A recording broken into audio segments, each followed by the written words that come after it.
Hey guys, are you struggling with keeping your campaigns managed? Do you need a better way to organize your notes and even to create them? Well, I have this really cool system that I've made. I've made it in Obsidian MD. Obsidian MD is a really cool note-taking tool which allows us to do some really cool things, such as linking our notes together. An example for this would be if we had a settlement. We could automatically order links and various shops that are in the area, so we can find them in the one note for that settlement, rather than needing to go look for that one NPC that we know that's in the area. If this sounds interesting, stick around, because today we're going to be making the NPC section of this, and let's just get straight stuck into it. So here we are in Obsidian. In front of us here is a template that I've created which allows us to quickly get all the information we need, which is base for every single NPC template. So for example, the various letters and pieces of literature that this NPC may hold on to, their various ideals, flaws, mannerisms and fears, various goals, acquaintances that they may have, any current events that are currently going on in their life, any history, and just general notes that a GM may want to take note of. On the right hand side here we have an info box where we can actually put some artwork. We can even do an audio clip if we like, so we can record the voice that we put on for them, so if we come back to them, let's say in a year's time, we remember what they sound like. And we've got all the aliases, ancestries, heritage, and all the other bits of information that we may need for this NPC. So what we need to do is essentially go ahead and actually look into what we're using in for this. And the main few things that we're using for this particular template is, first of all, the ITS theme, which is a theme for Obsidian, which you can get by going into Settings, Appearance, Manage, and then searching for the ITS theme. I have a video on this if you want a little bit more information, so I recommend checking that out. But alternatively, we need a couple of plugins as well to kind of get this running. The main ones that we're going to be utilizing is, if we go to Community Plugins and Browse, is Data View, which is there, and MetaBind, which always gets me as it needs a space. These are the two main ones that we're utilizing for the setup we have here, as it kind of drives the majority of the data and information that we've got going. So to have a little bit look under the hood, let's go ahead and change over to source mode. We'll be able to see exactly what this note's made of, and it's essentially just markdown text. And if you don't know what markdown text is, it's essentially just putting some symbols and such in to drive in functionality, such as bolding, for example, which you may be aware of when it comes to like Microsoft Word or something. We do have the slight bits of querying here, which is essentially like code, but don't worry guys, I absolutely hate code. I can't deal with it whatsoever. What I'm giving you here is essentially all you need to get it running. It's essentially something that you can just copy exactly that I have once we kind of get everything set up, and it's super simple. You don't need to know coding, you don't need to know JavaScript or C++ or whatever other coding languages you may be thinking about and fearing of. It's pretty simple. There is some documents and documentation if you want to look further into these systems. If you want to push them, it's just changing the different words. Like for example, we have a text area here, which essentially goes ahead and allows us to type in text, whereas a list essentially just puts it into a list. So it's very simple things like that, just typing the stuff out that we're wanting. But I'm going to jump ahead just a little bit. So at the top here we have some properties, which you can write manually if you want to do that. But all of this is being driven by the stuff down here, which is our MetaBind stuff. So we've come along here and started to separate these into various parts of lists that we can go ahead and start organizing them through. So for example, tags. So tags is just a way we can organize things for the actual notes themselves. So as you can see up here in the top, we have a character, because this is a character. Players are also characters. So it gives us a way to kind of grab all characters within our campaign if we need them. But we also give them the additional tag of NPC. So if we just want to get just NPCs, we can do that. Or if we was doing a player, we could give them the player tag. So then we can get just all the players within our campaign. Next, we have the art. So this is essentially an input where we're doing an image suggester and an option query, which is searching for essentially every image that we have within our within our vault here. And essentially what we're doing at the end here with the tags or properties, which are properties, which is essentially telling it up here to set these as such, so the note knows what we're looking for. And then it's just all the same stuff, just various things with them, such as the inputs, text areas, and then that's how it's pronounced, so pronunciations when it comes to their name, aliases, list alias. So that's essentially other names they may go by. So you may have John, and you may have an alias for them where they're actually called James. I don't know why that would be, but hey, if that's the thing, then so be it. Maybe it's a fake name that they use. And then we have things like input ancestry, then suggester. So what these do is if we go to the bottom left and bring up our settings, and we go over to our metabind, we have these things called input field templates. And we have a little look in here. Essentially, again, it's very simple when it comes to what we're doing. We're essentially just doing an input, inline select, and then option. And then we're just repeating that same thing over and over and over again, but with different options for us to choose from. So, for example, the tags, we have locations, we have settlements, characters, organizations, NPCs, player, POI, which is point of interest, session notes, so on and so forth. And we do that with every other thing that we have in our vault. So for example, ancestry is heritage, gender, pronouns, sexuality, age, alignment, occupation, so on and so forth. There's a lot of stuff you can do with this, more than just a standard input and inline select that I've done here. But this is about as an extent as I go with it. Again, documentation is provided, so if you want to have a look at that some more, by all means, because you can push this in a lot of different ways.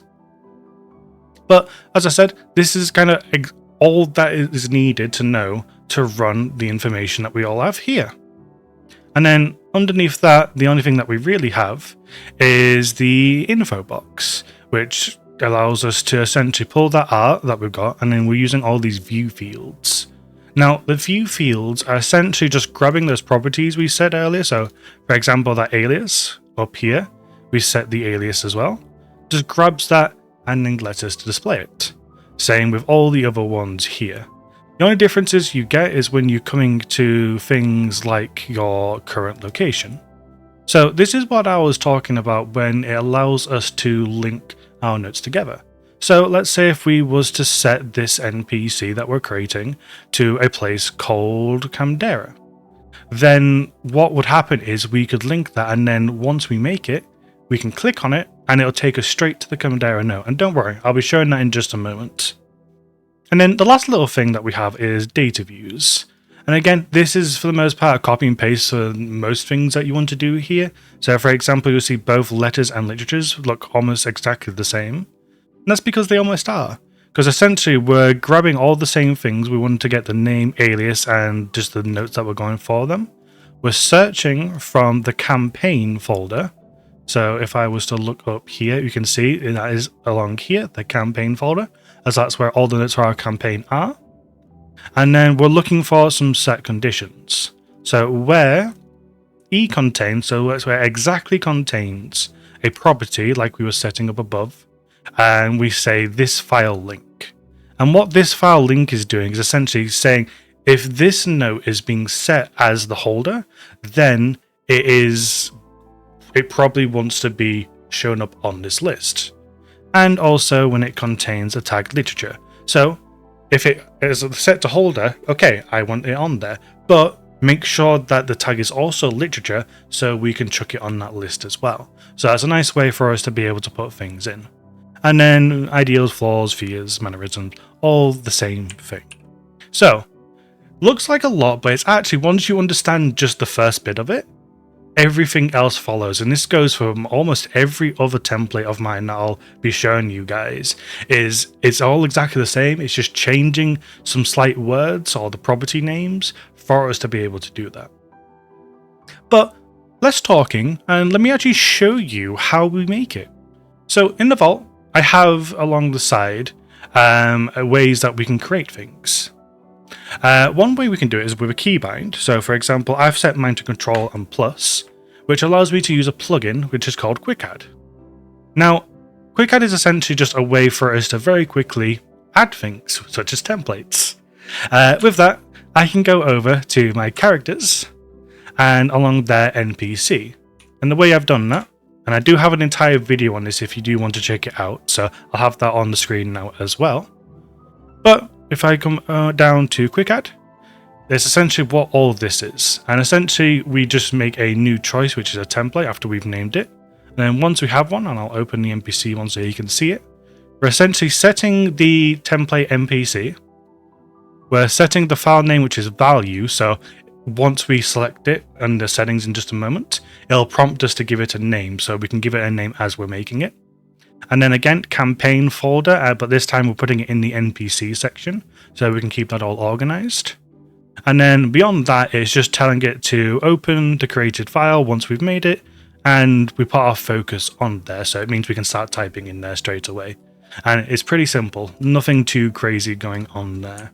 Alrighty, so let's go ahead and actually make this NPC. So we'll go to the Quick Add, go to characters and NPC, and then we'll go ahead and make Tarvin Dilemma, which is an elderly gnomish gentleman who's a merchant within my campaign that I'll be using. We'll go ahead and drop down the metadata as we're going to start looking through this now. As you can see here, the tags are already set because for the most part these shouldn't change, but if you do need to, you can come in and change them. Then we can look at the art. So thankfully, I've got some art made up already for Tarvin, so we can go ahead and throw that in there. You can see he's got a very majestic beard. In the bio, we can then start looking at all these different options. So for the pronounced, we can go ahead and say it's Tarvin Dilemma. As you can see, it starts filling out down here as Tarvin Glimmer. Then the alias, he goes by Tav sometimes, so we'll go ahead and add that in there. And you'll start to see that this starts getting filled out along the info box as well.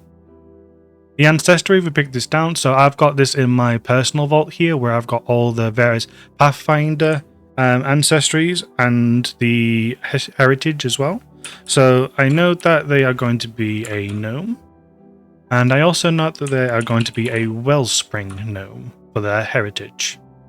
For a note, the creature and type and subtype, this is if you have those odd ones out which aren't really playable character races / intelligent beings, but you might need to have them on the offhand. So this could be something like a drow, perhaps. This could be something like maybe like a doppelganger. Yeah, there's a few reasons where you may want to do this. So you got this option here if you need to come in and start mentioning it. Another option could be like a dragon. So you could put creature type is dragon, and then the creature subtype is maybe like a red dragon. So a few different examples.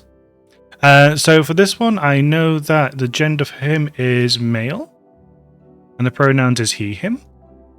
The age, this one for himself is going to be elderly. For him, he is actually gay, and the alignment for him is a true neutral. And as you can see, very quickly, once all this is set up, that this list just very quickly starts getting filled. Then I can drop down to NPC NPC info even.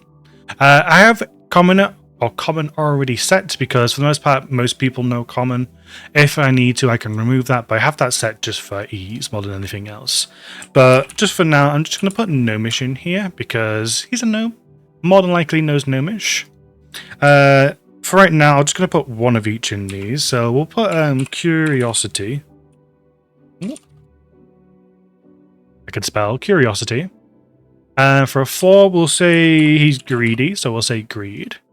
Fears, we'll say he's fear of loneliness. I'm sure we can all relate to that in some degree.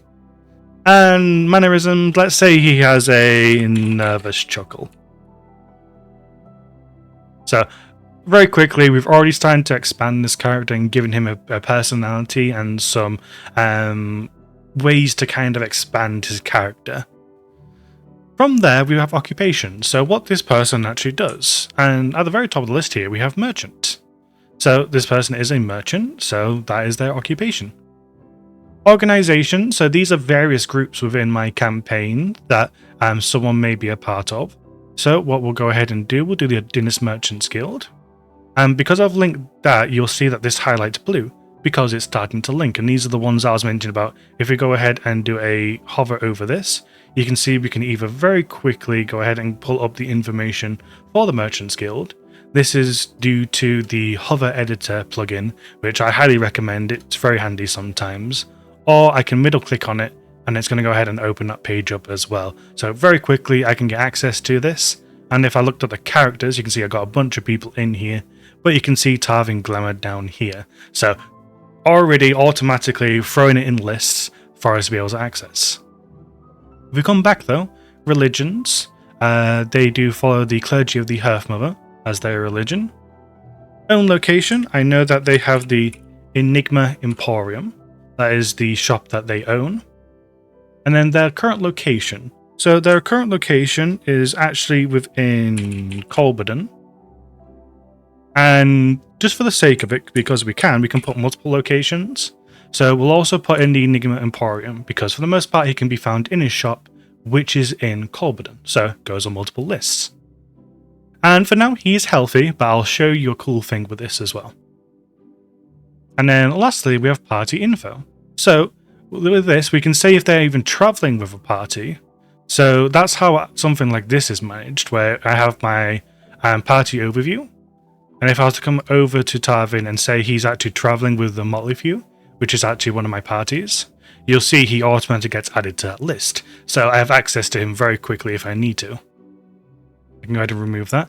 And also I can do party relation. So let's say they've really annoyed Tarvin. He no longer likes them. We can say him as an enemy. So if we go back to the Motley Few, we'll be able to see that he pops up on this enemy list. So as a GM, if we're ever looking at ways to make new plot lines or anything like that, we can see what current enemies there are of the party, and we have that list of who they might not get along with, or maybe allies that they can call for support in their fights. So a lot of cool ideas that we can do with that, but for now they're just an acquaintance. They've been a customer a few times. And lastly, just to show you as well, if we go over to Colberdon, we can see that he pops up on this list as well. If I can get my words out. And again, just makes it super simple. Organizations, locations. We can also go to the Enigma Emporium, which is the shop that he owns. You can see, because I had it set earlier, Tarvin Glamour. He is the owner, but he's also in this location as well. And I can get back to him by following that. You can see super quickly it comes all together and makes this system really, really powerful. Now, what I'll take a couple moments just to start filling this all out so you guys can see exactly what all this might look like once it's all filled out properly. And with a little bit of editor magic, here we are. As you can see, I have a full note now, which we can see Tarvin Glamour with pronunciation, everything with the info box. You can see everything here when it comes to the overview, different ideals, flaws, fears, goals, acquaintances, various current events, and the general history within Tarvin here. And just to show you as well, one thing that you can do with this. Hello. My name is Tarvin Glamour. And what kind of interesting things are you looking for today? Hearing my voice is always weird. But you get the idea. I'm able to create that file now, so when I come back to it in, let's say, a year's time when they come passing through the area again, I can go right back to the characters. I can, with that very quick sound clip, as I distract them or let them talk for a moment, I can very quickly play that and suddenly know what he's like. And with this as well, you can go ahead and through this, you can go ahead and close it if you want to get rid of that and just have access to the pure information, bring that back, so on and so forth. And the thing about Obsidian is that you can take this in whatever way you want. It's a really, really cool system, guys, and it's amazing. I can't suggest it enough. But folks, for the NPC, that's about it. If it looks interesting to you, want to find out more, I already have some videos out on the system already.